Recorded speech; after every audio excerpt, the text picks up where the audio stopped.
Hello students, आज हम start करेंगे क्लास 10th की ज्योग्राफी की एनसीईआरटी। तो आज हम इसमें समझेंगे चैप्टर 1 जो कि है रिसोर्सेज। तो हम सबसे पहले बात करते हैं रिसोर्सेज की। रिसोर्सेज होते क्या हैं, है ना। तो यदि आप रिसोर्सेज की बात करें तो रिसोर्सेज का मतलब क्या होता है, एक तरीके से आपके लिए जो इकोनॉमिकली बेनिफिट हो या एक तरीके से जो आपके एसेट्स होते हैं उसको आप क्या कह सकते हैं, रिसोर्सेज कहते हैं। तो जैसे हम रिसोर्सेज की यदि बात करें तो आज हम देखते हैं हर चीज जो हमारे पास आसपास है वो कहीं ना कोई चीज हमें सेटिस्फाई करती है। जैसे हम बात करें, जैसे पैराग्राफ में दिया water, electricity, rickshaw, vegetable, text book है समथिंग कॉमन। अब कॉमन क्या है इनमें? इनमें कॉमन है यूटिलिटी। यूटिलिटी या यूजेबिलिटी का मतलब क्या होता है कि आप उस सब्जेक्ट जो या सब्सटेंस जो है, आपका ऑब्जेक्ट जो है, उसको आप एज अ रिसोर्स क्या करते हैं, देखते हैं। क्योंकि रिसोर्स आपके लिए तभी होगा, रिसोर्सफुल तभी होगा जब वो आपके लिए यूजफुल होगा। तो ये मैं ये कह सकता हूँ कि यदि कोई गुड कोई भी चीज यदि मुझे यूजफुल रहती है या यूज करने के लायक रहती है तो वो मेरे लिए क्या होगा, रिसोर्स होगा। और सिंपल है, जो भी आपके रिसोर्सेज होंगी उसकी कोई ना कोई कुछ वैल्यू होगी। वैल्यू में मीन्स है वर्थ। मतलब आज यदि आप कोई एसेट या कोई भी चीज खरीदते हैं, जैसे बाय चांस आपने कोई चेयर खरीदी बैठने के लिए, आपने कोई लाइट खरीदी ट्यूबलाइट जलाने के लिए, तो कहीं ना कहीं आपने उसको कुछ पे करके परचेस किया होगा। तो पेमेंट होगी तभी मतलब उसकी कुछ वैल्यू होगी। तो इसका मतलब है जो रिसोर्सेज है वो आप जब तक कोई चीज की यूटिलिटी नहीं होती, जब तक वो आपके लिए कोई रिसोर्सेज का काम नहीं करते। तो वैल्यू का मतलब क्या होता है, वर्थ। वर्थ का मतलब है जो आप उसको एक तरीके से न्यूमेरिकल फॉर्म में पेमेंट करते हो ताकि आप उसको क्या कर सको, ले सको, एक्वायर कर सको। तो some resources of economic value, some do not. मतलब कुछ की इकोनॉमिक वैल्यू होती है, इकोनॉमिक मतलब इन टर्म्स ऑफ मनी। तो यहाँ पे आप इकोनॉमिक का मतलब क्या समझेंगे, इकोनॉमिक का मतलब समझेंगे आप क्या, जिसकी मनी वैल्यू है। इसके बाद है फॉर एग्जांपल मेटल्स में हैव एन इकोनॉमिक वैल्यू। मतलब यदि आप मेटल खरीद रहे हैं तो उसकी इकोनॉमिक वैल्यू होगी। मगर एक ब्यूटीफुल लैंडस्केप में not both, but both are important and satisfy human needs. मगर एक जो ब्यूटीफुल लैंडस्केप है वो आपकी क्या नहीं होगी, पेमेंट आपको कोई नहीं करनी होगी। जैसे आपने कोई झरना देखा, आपको बहुत अच्छा लगा, वो भी एक नेचुरल रिसोर्स है, मगर उससे आपको कहीं ना कहीं एक सेटिस्फेक्शन मिला, मगर आप उसके लिए कोई वैल्यू पे नहीं कर रहे हो। तो some resources can become economically valuable with time. मतलब कुछ रिसोर्स क्या होते हैं, टाइम के साथ क्या होते हैं, वैल्यूएबल होते हैं। मतलब जैसे आज यदि आप बात करते हो कोल की, है ना, तो कोल बोलते हैं कोयले के जो खान होती है उसी में डायमंड होता है, हीरा होता है। तो मगर ये एक दिन दो दिन और एक साल दो साल 10 साल में नहीं हो जाता, ये हजारों साल लगते हैं, लाखों साल लगते हैं, जब वो रिसोर्स क्या होता है आपको एक टाइम के साथ इकोनॉमिकल वैल्यू उसकी देता है। इसके बाद यदि हम अगले पैरा में देखें तो टाइम और टेक्नोलॉजी, इसमें एक चीज है हमारे लिए डिस्कस करने के लिए, पेटेंट। पेटेंट का मतलब होता है जब आप किसी तरीके का exclusive right over an idea और इन्वेंशन। जैसे होता है कि आपने किसी चीज को इन्वेंट किया, किसी चीज को आपने खोजा, तो उस खोजने का या उस आइडिया का दिमाग लगाने का जो आप एक तरीके से राइट अपने पास रखते हो उसको आप पेटेंट कहते हो। मतलब आपकी बिना परमिशन के कोई और पर्सन उस आइडिया को या उस इन्वेंशन को यूज नहीं कर सकता। इसके बाद अगला वर्ड यदि हम देखें तो एक वर्ड दिया हुआ है आपको, टेक्नोलॉजी। तो टेक्नोलॉजी का मतलब क्या है, it is the application of latest knowledge and skill in the doing और मेकिंग थिंग्स। मतलब कि आज हम बोलते हैं कि आज हमारी टेक्नोलॉजी इतनी एडवांस है कि हम 10 मिनट में किसी भी चीज का पता लगा सकते हैं, या आज हमारी टेक्नोलॉजी इतनी अच्छी हो चुकी है कि पहले जिस चीज का प्रोडक्शन करने में हमें 2 दिन लगते थे उसको हम 2 घंटे में प्रोड्यूस कर लेते हैं। तो टेक्नोलॉजी का मतलब एक तरीके से एडवांस में। तो time and technology are two important factors that can change substance into resources. कोई एक सब्सटेंस है उसको रिसोर्स बनाने के लिए दो चीजों जिनकी जरूरत है वो है एक टाइम और एक है आपकी टेक्नोलॉजी। तो people themselves are the most important resource. और जो ह्यूमन बींग्स है या जो पीपल है वो खुद ही एक रिसोर्सेज है, क्योंकि दोनों ही एक दूसरे से रिलेटेड है ना। क्योंकि रिसोर्स नीड है पीपल की, और यदि पीपल नहीं होंगे तो वो सब्सटेंस को रिसोर्स में कन्वर्ट नहीं कर पाएंगे। तो it is their idea, knowledge, invention, discovery that led to the creation of more resources. तो कहीं ना कहीं डिस्कवरी, कहीं ना कहीं इन्वेंशन जो कि क्या करता है, रिसोर्सेज को बनाता है। ईच डिस्कवरी और invention led to many others. The discovery of fire led to practice of cooking. मतलब जब फायर की खोज हुई, आग की खोज हुई, तभी कुकिंग बनी और अदर प्रोसेस बना। व्हील का इन्वेंशन हुआ तभी आप देख रहे हैं आज मॉडर्न ट्रांसपोर्टेशन जो चल रहा है वो सारी चीजें। The technology to create hydro electricity. Hydro electricity क्या होती है, जो पानी से हम बिजली प्रोड्यूस करते हैं उसको हाइड्रो इलेक्ट्रिसिटी कहते हैं। तो आज देखते हैं आप कि stand energy in fast flowing water into an important resources. तो आज हमारे जो बड़े बड़े प्लांट है, इलेक्ट्रिसिटी जनरेशन प्लांट है, वो कहीं ना कहीं हाइड्रो इलेक्ट्रिक प्लांट भी हैं। ये किस कारण से हो पाया? ये इन्वेंशन के कारण से हो पाया कि जो हमारे रिसोर्सेस थे उनको हमने और यूजफुल बनाया और उससे यूटिलिटी क्रिएट करी। अब यदि हम टाइप्स रिसोर्सेस को क्लासिफाइड करें तो एक आपका नेचुरल रिसोर्स होता है, एक ह्यूमन मेड रिसोर्स होता है एंड ह्यूमन। तो नेचुरल रिसोर्स क्या होते हैं? Resources that are drawn from nature and used without much modification, मतलब जो नेचुरली फाइंड आउट होते हैं और उसमें कोई तरीके का चेंज नहीं होता, उसको आप नेचुरल रिसोर्स कहते हो। तो the air we breathe, the water in our rivers and lakes, the soils, minerals and all natural resources, ये सारे हमारे क्या है? फ्री गिफ्ट्स एक तरीके से, जो भी हमें नेचर प्रोवाइड करता है, they are called natural resources. और हम इसको डायरेक्टली ही क्या कर सकते हैं? यूज कर सकते हैं। In some cases tools and technology में be needed to use natural resources in the best possible. Tool technology की भी जरूरत होती है ताकि आप इसको अपने यूज के लिए क्या कर सकते हैं? यूजेबिलिटी के लिए बना सकते हैं। जब नेचुरल रिसोर्सेज की बात करते हैं तो ब्रॉडली कैटेगराइज्ड इनटू टू, एक होता है रिन्यूएबल रिसोर्सेज और एक होता है नॉन रिन्यूएबल रिसोर्सेज। तो यदि आप रिन्यूएबल रिसोर्सेज की बात करें तो are those which get renewed और रिप्लेनिश्ड क्विकली, मतलब जिसको हम दोबारा बना सकते हैं। तो इसका मतलब क्या होगा? जब आप दोबारा बना सकते हो तो इसकी जो क्वांटिटी होगी वो अनलिमिटेड होगी, और जो ह्यूमन एक्टिविटीज है उससे इसका जो एक तरीके से क्वांटिटी है उस पर कोई फर्क नहीं पड़ेगा, जैसे सोलर और wind energy. Yet careless use of certain renewable resources, मतलब वाटर है, सॉइल है, फॉरेस्ट है, मगर अगर इनका हम केयरलेस यूज करें, केयरलेस मतलब आप ये सोचें कि ये बहुत सारा है हमारे पास, कोई दिक्कत नहीं, जैसे आपके पास बहुत पैसा है मगर आप उसको खर्च ही कर रहे हैं, बेवजह खर्च कर रहे हैं, तो एक टाइम पे बाद आपको क्या हो सकती है? प्रॉब्लम क्रिएट हो सकती है। तो अफेक्ट देयर स्टॉक, मतलब उसका जो एक क्वांटिटी है उसको फर्क अफेक्ट करेगा। Water seems to be unlimited renewable resources, but shortage and drying up of natural water sources are major problem for the most many part of the world today. और आज भी हम देखते हैं, जो गर्मियां आती हैं तो हमारे यहाँ भी कई जगह जो बोरवेल्स होते हैं, जो लेक्स होते हैं, जो रिवर्स होती हैं, वो क्या हो जाती हैं? ड्राई हो जाती हैं। क्यों? क्योंकि हम जो रिन्यूएबल रिसोर्सेज हैं उनका भी केयरलेसली यूज करते हैं या ओवर यूज करते हैं। इसके बाद आता है हमारा नॉन रिन्यूएबल रिसोर्सेज। तो जब नॉन रिन्यूएबल रिसोर्सेज की बात करते हैं तो वो रिसोर्सेज होते हैं जिसका स्टॉक क्या होता है? लिमिटेड होता है। तो रिन्यूएबल जो होते हैं उसका रिसोर्स आपका अनलिमिटेड स्टॉक होता है और इसका जो स्टॉक होता है वो आपका limited stock. Once the stock are exhausted, it may take thousands of years to be renewed or replenished, मतलब यदि एक बार वो स्टॉक एग्जॉस्ट हो जाए, खत्म हो जाए, तो उसको सालों साल लगते हैं दोबारा वैसा बनने। Since this period is much more than the human lifespan, और जनरली हम ह्यूमंस जो होते हैं वो 60, 70, 80, 100 साल जीते हैं, मगर इन रिसोर्सेज को बनने में हजारों साल लग जाते हैं, लाखों साल लग जाते हैं। Such resources are considered as non renewable sources, जैसे कोल हो गया आपका, पेट्रोलियम हो गया, नेचुरल गैस हो गया, ये सारे इसके एग्जाम्पल है।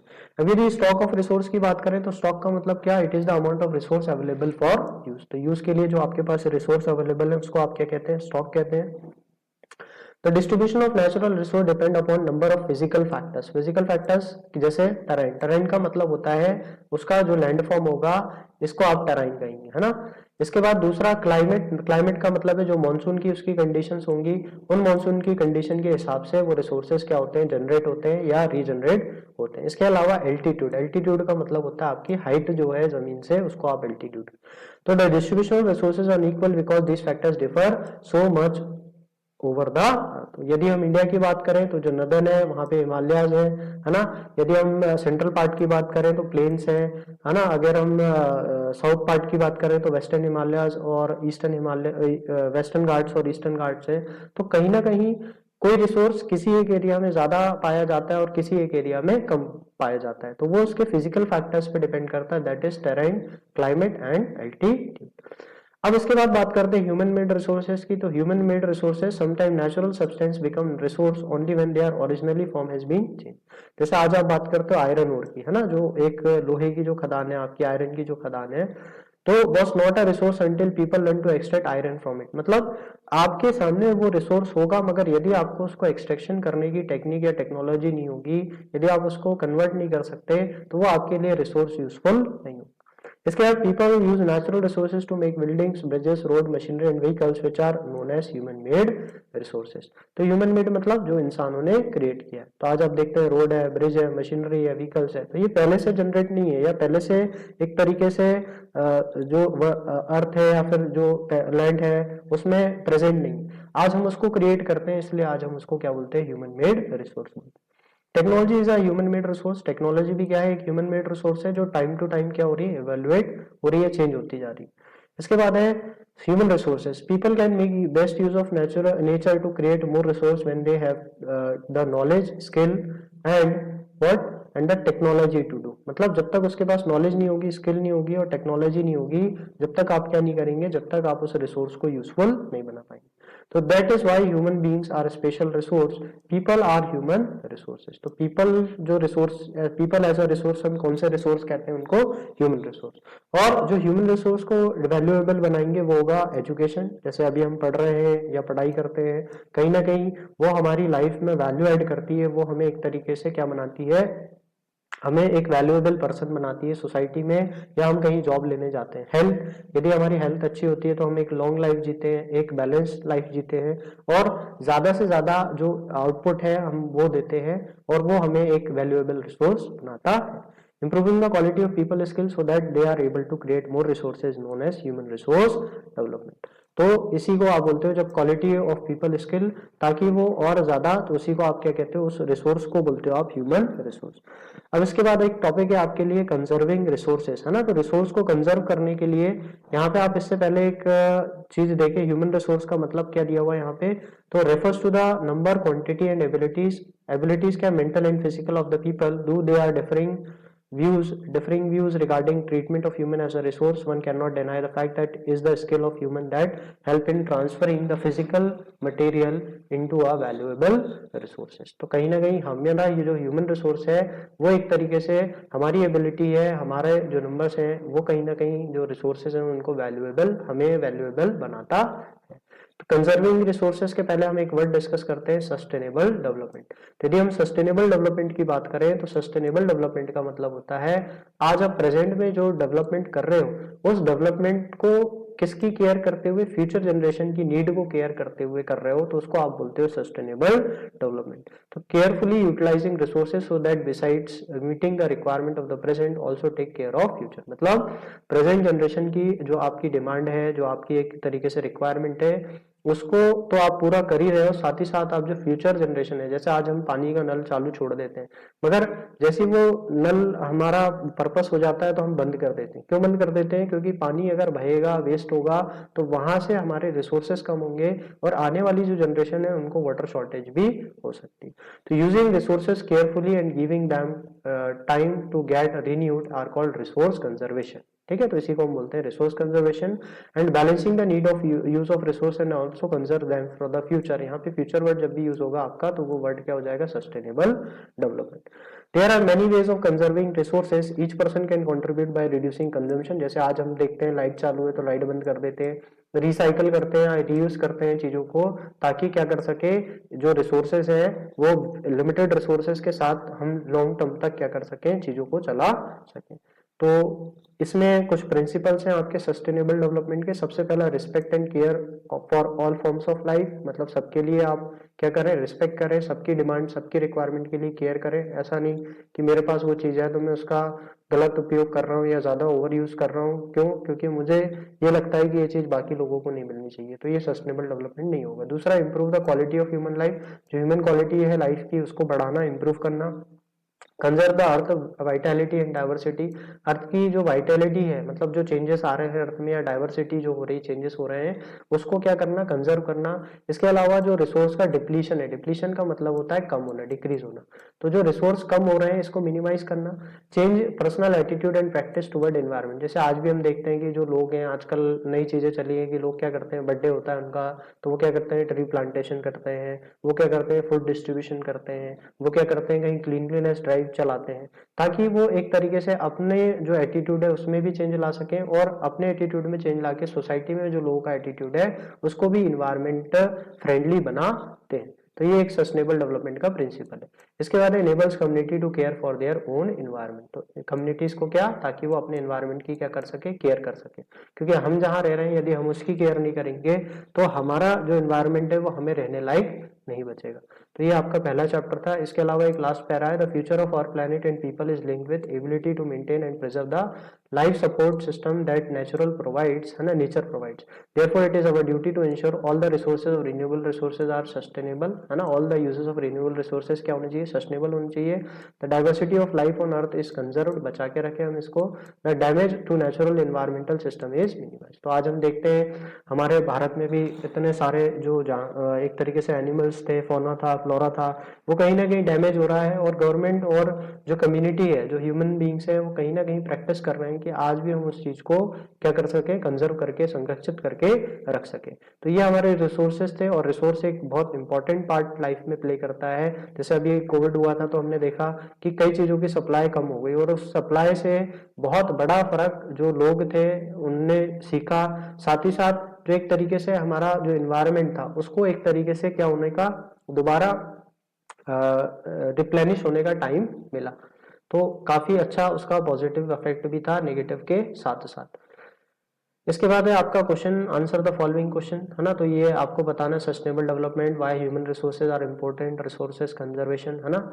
इसके बाद है which of the following is not make the substance as a resource, तो यूटिलिटी, वैल्यू या क्वांटिटी, है ना।